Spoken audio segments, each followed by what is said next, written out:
Hi, hello! Good morning po sa inyong lahat at welcome back ulit sa channel natin. Ngayon, meron tayo dito sa table. Ito yung PCEM015. Ito ay digital battery monitor at nagpo-provide ito ng mga detailed information about sa batteries natin. At binabasa nito yung ating mga voltage, yung discharge current, yung discharge power, discharge impedance, and the internal and external resistance. At pwede rin natin itong gamitin para gawing pang capacity test sa ating mga battery. Since nag-start tayo ng mag-solar, ay ito na yung naging kaagapay natin. Since nung nagsimula ako sa pag-solar, ay ito na yung mga nabili ko na talagang until now ay ginagamit natin. So by the way, hindi po tayo nag-i-endorse nito.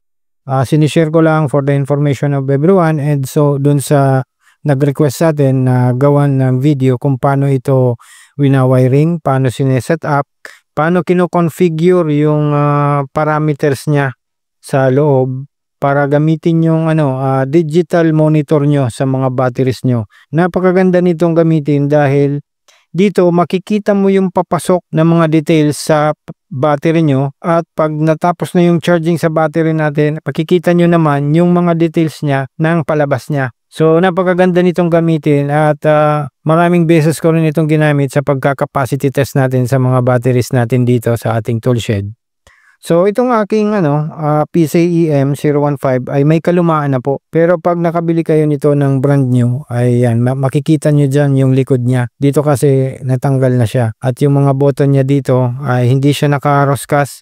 I-insert mo lang yung mga wire. Pag nakabili kayo nito ng bago, ay nakabox ito. Saglit at hanapin ko yung box niya. Okay, buti may naitabi pa tayong box niya. So medyo may kalumaan na rin to. So ito yung box niya. At pagbukas niya, may mga wire yan na ganito kaliit. Hindi ko naman kasi ito ginagamit at napakaliit masyado. So tsaka maiksi lang siya. Kaya minomodify ko yung wire niya at ginagamitan natin ng ibang wire. So yan, may manual din siya. So ito yung pag-uusapan natin ngayong araw. At actually, tamang-tama rin dahil yung mga ginagamit ko noong shunt nito, may kasama kasi itong shunt. Ito yung shunt niya. Kasabay ito dyan sa box. So ito yung shunt niya. May 100 amps na shunt tayo dito. Yan, makikita niyo dyan. Kaso nga lang, medyo naano na ako dito dahil lumalaki na rin yung setup natin. So kahit papano, nag-order ako ngayon.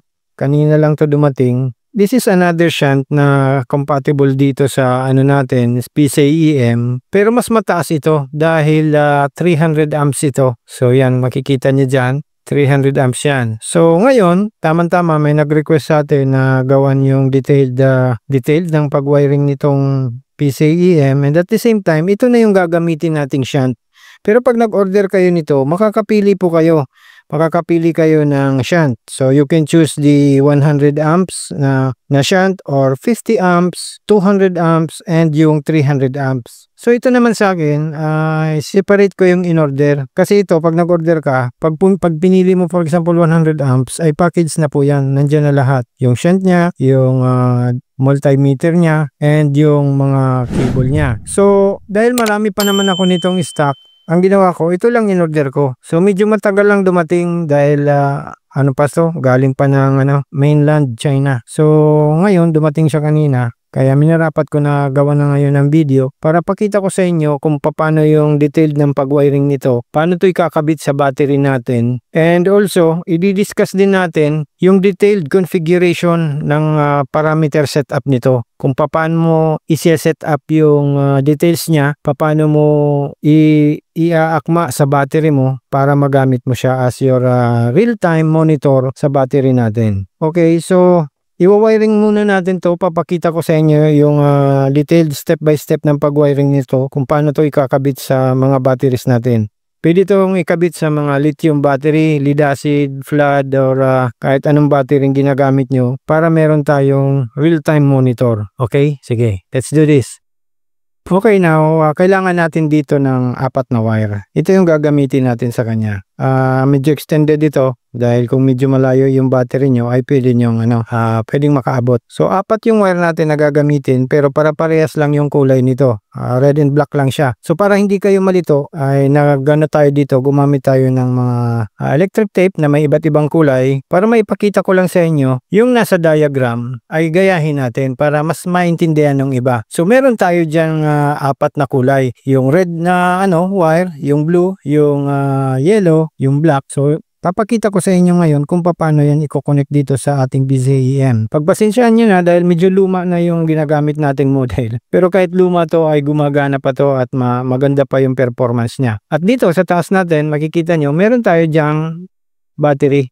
Meron tayo ditong prismatic cell battery na LiFePO4 battery, pero actually ito ay kinukumpuni ko pa dahil bloated battery ito. Kung mapapansin nyo dyan, yan sa gitna, makikita nyo yung gap, grabe na yung gap niya. So inano ko to, inassemble ko, pinarallel ko siya and binalance ko muna, then inassemble ko into one battery pack. So 12 volts battery na siya na LiFePO4 battery. So ito yung gagamitin natin. Dito natin siya i-connect at para mapakita ko lang sa inyo yung pag-wiring sa kanya. So in the future videos, papakita ko rin sa inyo kung anong klaseng battery ba to na order natin. Tapos nang binuksan ko, bloated lahat. Anyway, back to our topic. So yan. So dito, para mas maintindihan ng lahat, lalong-lalo na dun sa mga baguhan kung paano to wina-wiring and dun sa nag-request ng video na to. So sir, sana mapanood mo tong video para makita mo kung paano wina-wiring ang ating PCIe M015. So una, kailangan nating i-connect yung yung positive side ng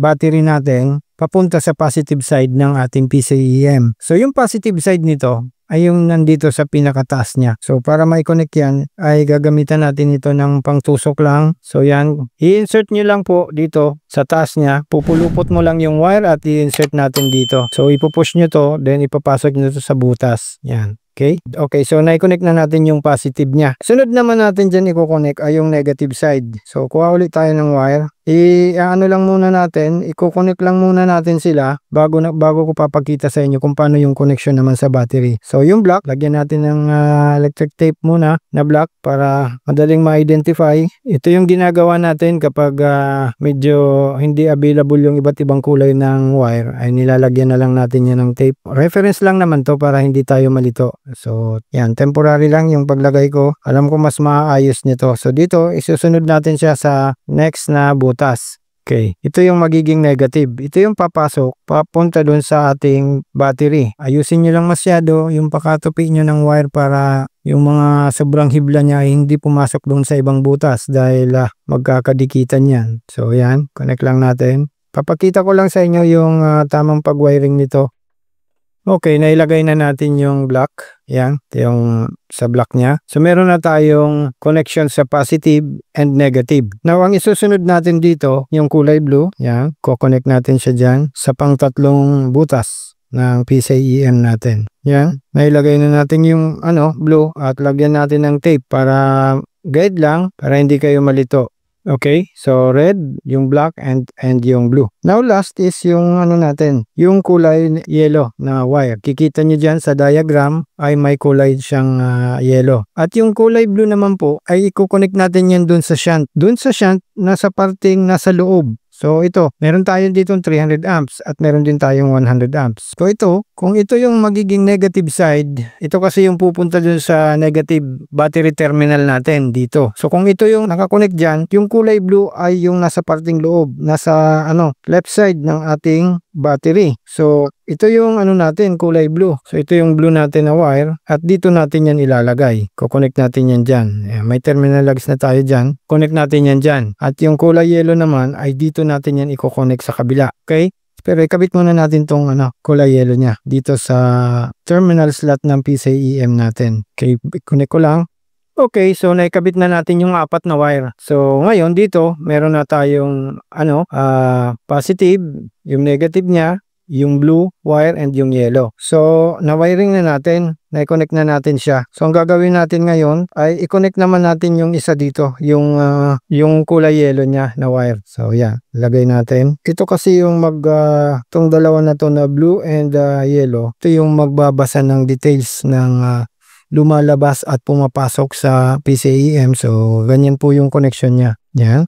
Okay, so ganyan po. So pag na-connect na natin siya dito, dito yung left side, dito natin i-connect yung negative side ng battery natin. Ay dyan natin siya ilalagay. So dito, meron na akong may nakalagay na ako dito. Ito yung negative side ng battery natin. So nakakonect ito dito sa battery natin, negative side at may BMS kasi dito. Kulay red lang yung ginamit ko pero nasa negative yan, black dapat yan. So ang gagawin natin, tatanggalin natin to at ito yung ilalagay natin. Tanggalin natin ng saglit ito. Okay, so na-connect na po natin. Makikita nyo dito na yung negative side niya ay dito natin kinonect yung kulay blue niya. At dito naman sa kabila, yung kulay yellow niya. At dito, pwede nyo nang ilagay yung charger nyo, yung inverter nyo, pwede na dito, or yung solar charge controller nyo, pwede na kayo ditong mag-connect. So papasok dito yung power, yan, at babasahin niya ng PCIe natin. Okay? Pag na-connect na natin yan, dito naman sa PCIe natin, yung positive side,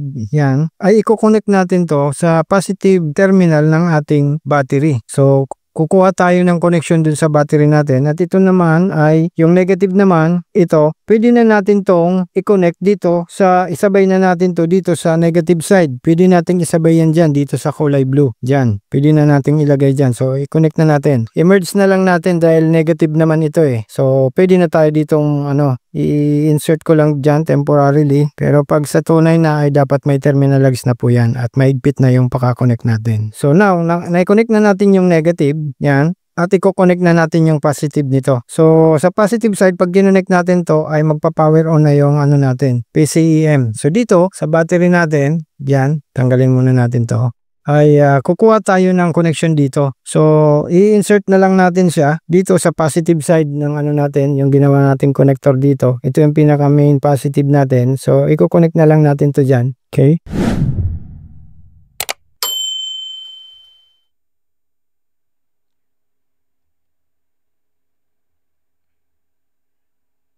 Insert lang natin. Yan. Umilaw na yung PCIe natin. Na-activate na siya. Nag-on na siya. Okay. So, ngayon, yan. Nag-on na siya and kita na natin yung details niya. So, dito, makikita nyo na. Pwede nyo siyang i-on, pwede nyo siyang i-off. So, ngayon, meron na tayo ditong details. Yan. Dito, makikita natin yung voltage ng ating battery. Yung current niya, milliampere hour or amps. Pag tumaas na siya. Meron tayong timer. Power. May power tayo dyan. Power consumption. Meron tayong energy or yung kilowatt hour. At meron din tayo ditong yung capacity niya. Sa ngayon, meron siyang ginamit ko kasi to. Kaya meron na siyang dating nakalagay dyan. So may capacity siya and meron din siyang external and internal resistance. Milliohms, yung ohms niya. So makikita natin yung lahat ng details dito kaya napakaganda. And meron din tayo ditong running time sa baba na pwede natin tong gamitin pang capacity test sa mga battery natin. So i-reset mo lang siya, i-reconfigure mo lang at babalik na siya sa reset. So sa ngayon, ito lang muna nakikita natin dyan. Wala pa tayo ditong mga nakikita sa current, sa power, and sa internal and external resistance dahil wala pa naman tayong nakalagay dito sa output niya.